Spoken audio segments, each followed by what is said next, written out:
কেন্দ্রীয় সরকারের আনা সংশোধিত ওয়াকফ বিল রাজ্যসভায় অনুমোদনের পর ইতিমধ্যেই আইনে পরিণত হয়েছে।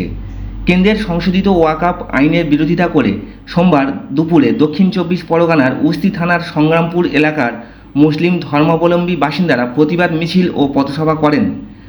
স্লোগান দেওয়া হয়, অবিলম্বে এই আইন বাতিল করতে হবে, না হলে আগামী দিনে বৃহত্তর আন্দোলনের হুঁশিয়ারি দেওয়া হয় এদিনের প্রতিবাদ সভা থেকে। প্রিয় দর্শক, আপনাদের মতামত অবশ্যই কমেন্টে জানাবেন।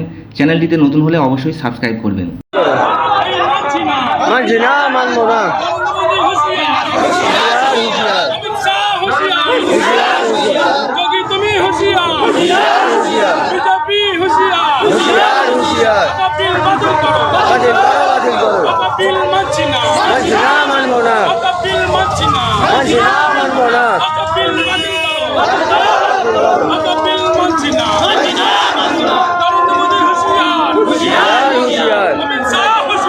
হুশিয়ার হুশিয়ার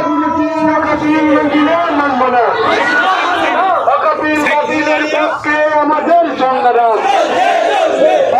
বাতিলের পক্ষে আমাদের সংগ্রাম, সংগ্রাম চলছে, সংগ্রাম চলছে। বিজেপি সরকার, বিজেপি সরকার, সাংগঠনিক সরকার, প্রত্যেক সরকার, বসুকারী সরকার, সরকার, সরকার,